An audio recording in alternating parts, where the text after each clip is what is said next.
Hey everybody, I'm Michael Tyree, and I just wanted to thank Brett Proctor for giving me the opportunity to come onto his YouTube channel and participate in his 31 Days of Horror.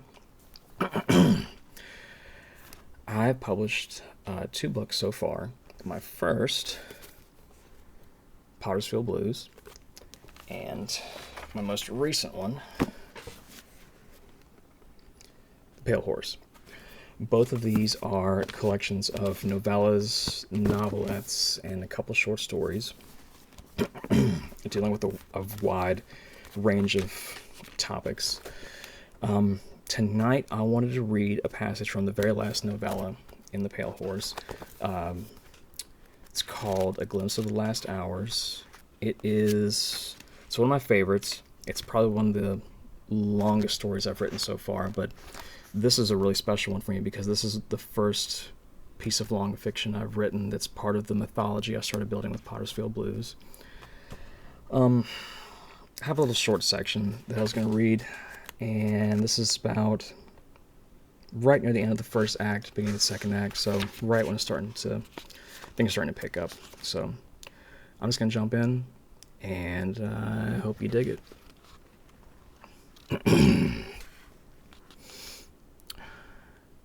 If John Ketch ever dreamed, he seldom remembered them.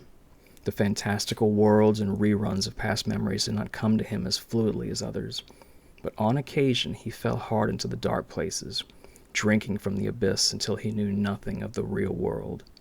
Tonight, the void came for John, and nothing could prepare him for the scenic tour. The sky was the color of rust, like old bloodstains loosened with dirty water and scattered about in thick clouds.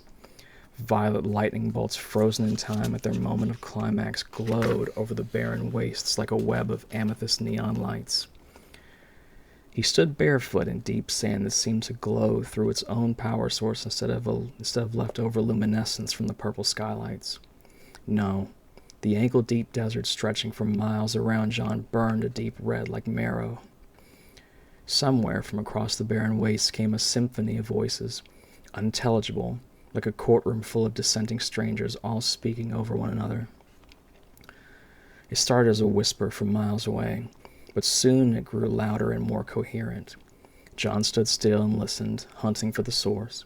As he waited, a breeze picked up traces of the crimson sand and tossed it about on its course through the wastes. The nameless echoes hitchhiked with it, growing in volume and clarity as the wind came through. It finally approached close enough to brush his cheek and arms with the warm air and sand. As the current ran its course, the echoes came about without any distortion, whispering their gossip in his ear. She is coming. The end is here. After the wind passed, all was quiet for a few minutes. He walked about the desert without any motivation or quest, only the curiosity about this new plain. Eventually, he came to a grove of tiny fruit trees in what he imagined to be pre-bloom.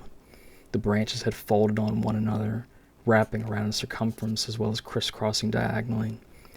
The amount of tree limbs wrapped together in mass made the plants look like hornets' nests set upon a single stick in the ground, like a giant lollipop filled with malevolent insects.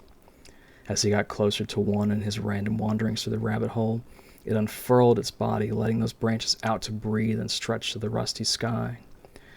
John stopped in astonishment amid an ankle-deep dune of sand as the branches began wiggling their minor parts, and he understood that they were not limbs of plain bark, but instead blackened extremities with fingers and thumbs all sprawling out for whatever teased them from their rest. The plant looked sick, like a once proud pecan tree, now stricken with blight.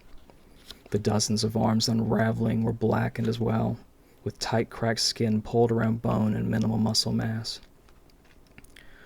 Soon the whole grove came to life, showing off their outstretched corporeal branches for the sun that would never grace them through polluted skies. He walked through that orchard, minding his distance from their blackened fingertips.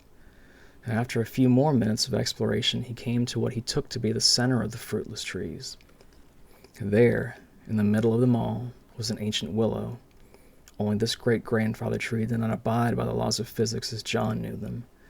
The elongated vines that should lay uncoiled, skirting the ground beneath them, were all extended to the heavens.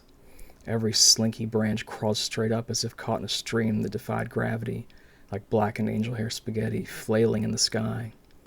A species that John could only describe as arachnoid shared a symbiotic relationship with the plant. Multi-legged creatures with slick, oily bodies skittered along the long branches, weaving between skybound threads. They picked and pruned the tree, almost grooming it. The whispers in the air found him once more, this time calling through a divide in the orchard.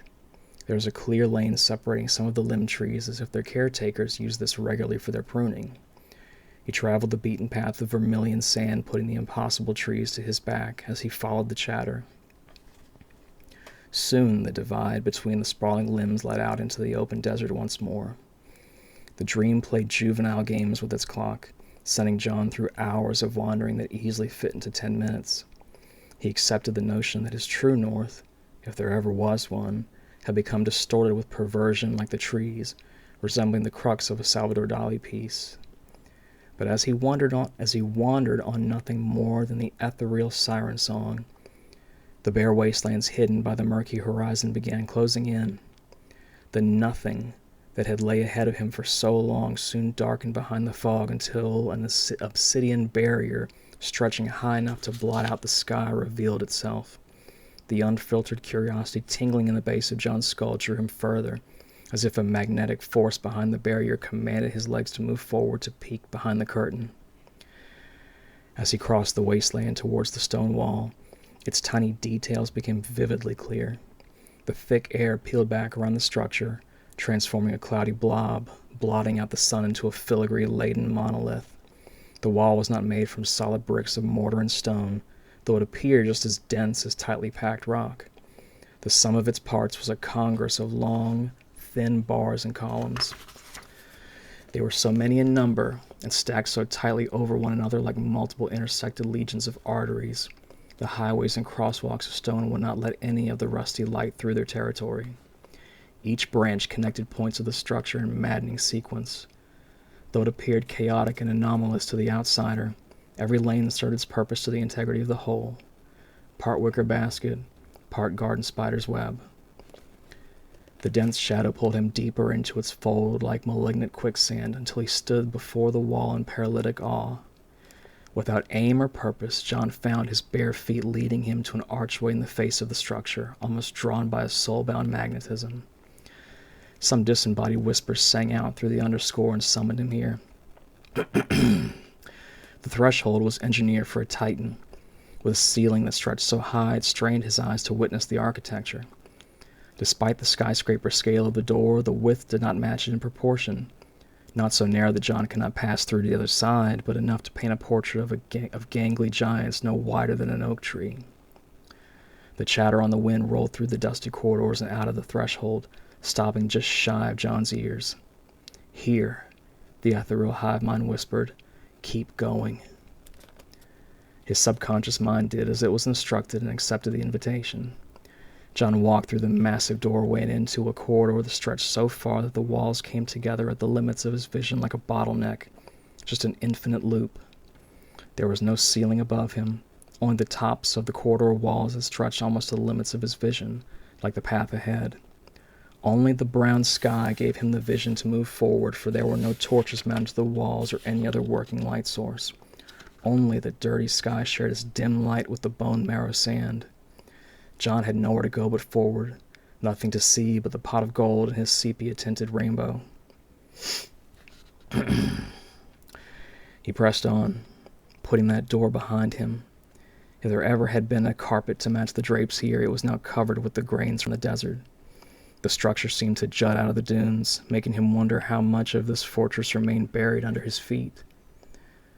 The wind carried its message through the hall with more excitement, as if it was now convinced their guest would accept the invitation, and now, upon his arrival, they blurted out the call with jubilation. Every 100 yards he put behind him, the more the ghosts addressed John. "Here, John, come and see the end." He approached what he imagined as the halfway point, where the threshold behind him had now receded into a convergence of bottleneck walls, while the path ahead of him began shedding a tiny sliver of light. John picked up the stride through the sand and marched on until the rusty light widened enough to paint another surrealistic portrait of unnatural elements and perverse architecture. He stood within the threshold that had just teased its presence moments ago. Just past it lay more desert, more wasteland, void of life as he knew it. But the infrastructure continued past the door. Out ahead of the fortress was a garden of sorts. More amalgamations of flesh and bone came together to form shrubbery and hanging plant life. Some were similar to the limb trees of the orchard, but larger in scale. There were faces buried in the bark, stacked and oriented in chaotic fashion as if some had bloomed later than others, growing over one another cheek to chin, brow to scalp. A series of pillars segregated parts of the menagerie. Though there was no ceiling or beams to connect them, they merely climbed to the heavens like stone roses. Like the walls of the fortress, the structure of the columns was dense, but not of single stone or closely stacked bricks. They were compressed arrangements of skeletal remains, all interwoven like a crochet pattern, elbows linked to femurs, rib cages intermingled with several spinal cords than just the one they knew since birth. The facial bones of thousands of humanoids and animals alike communed in clusters like the buds of flowers, all to form these stout pillars amongst the garden. The voices on the wind continued their chorus in faster succession. Now the invitations came almost in song rather than fragmented sentences. Their cadence dripped with honey from every verse, leading any fear or anxiety John may have had far from here. He never stopped to examine the various heretical plant life around him or the corporeal decor. John only cared about the song. He came to the edge of the garden that overlooked a valley just below it, where the fantastical anthem grew stronger. Without thinking or looking, he proceeded down the sand dune just slow enough to not topple to the bottom. When he reached the valley, he found himself in the midst of a pale fog. The veil hovered over a series of multicolored pools of water, a dozen or more hot springs, all glowing neon. It only took a few seconds before he found the source of the siren song. A young woman sat in the spring closest to him, humming a song that turned his ears beet red with heat. Nothing he did next could have been altered by his better judgment. Every movement he made had been orchestrated by some anonymous maestro. He strode over to the pool and knelt down beside the siren. "What is this?" he asked, looking around at the swirling pools. "Shh," she replied, pressing her index finger to his lips. The woman hoisted herself up from the pool and onto her elbows, streaming iridescent water dripping from her shoulders and chest. She wrapped her arms around his neck and silenced any other protest with her lips pressed against his. John did as he was commanded, or as his body was commanded. The siren rose out of the water as he stood by the side of the pool. She gripped on his shoulders and neck tighter, bearing her weight against him. The woman peeled her lips away from his and sunk her teeth into his bottom lip, teasing it with the nibble. She unhinged her mouth and brought it up to his ear. "She is coming," she whispered. Slipping out of the trance for a moment, he looked into her hazel eyes as he rolled the last statement around in his head. "Who?" The woman paused his question by bringing a hand back from behind him and inserting her index and middle finger into John's mouth, almost to the last knuckle. She pulled it out slowly and raked his lower lip with her nails, pulling down until it recoiled back into place. The siren directed his head off into the distance ahead of them. Out past the dunes, just inside of his line of sight, the desert stopped. Even under the brown sky, there was enough ambient light to point out something blocking his view of what would be the horizon. Suddenly the barrier shifted to the right. Then another similar wall moved near it, but just behind the first. The veil of mist still clouded what exactly shifted. With every move in the walls, the various wildlife scattered in every direction. Things John could only describe as birds took to the rusty sky, squealing in fright. The barriers began moving once more, and John looked up as far as his vision allowed him in the queer neon light. The two walls hinged on another structure hundreds of stories off the ground. After it moved closer to him, piercing the fog, he realized the structure was a pair of hips, and these walls were not walls, but legs. Soon the movement bore thundering crashes that sent shockwaves all the way to where he stood, miles away.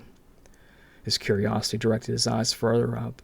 Soon the mist broke away from the upper body of the Titan. Its skin was darker than anything he'd ever seen, like a dense living black hole. The borders of its form flowed like a tattered onyx flag. Edges sloshed and slithered through the air like a living aura of pitch. "She is coming," the woman said again. He realized, after the last remark, that the answer to his question was towering over the world around him. The being turned its head around and faced the springs. Even at that distance, the eyes were unmistakable. Huge, burning orbs with magma-colored pupils encircled with hot, glowing violet irises. They burned brighter than anything John could imagine. Even with miles separating them, staring into them felt as uncomfortable as looking into the sun. Yet he could not look away. She is night eternal. She is the end inevitable. With carrion fowl and feral howls, she is the end of all things to come, the siren whispered. As John stood there, transfixed by the Titan, he noticed a scratching against his thighs. Something whipped back and forth, grazing his lower body. He looked down for a moment before his lungs seized in one gasping, held breath. He didn't realize how light the songstress was until now, but the woman holding onto his shoulders was missing the lower half of her body. Her bare spine whipped back and forth like the tail of an excited golden retriever, scraping his body. She brought her mouth just to the outside of his ear and whispered the response he looked for moments ago. Death. And that is that. I hope you guys liked it.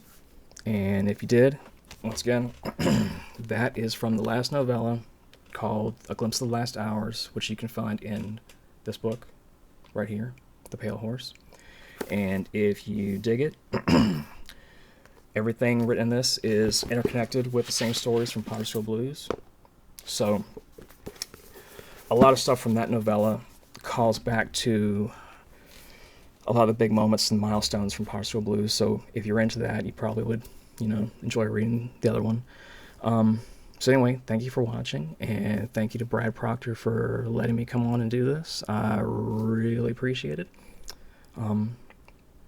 Yeah, until next time.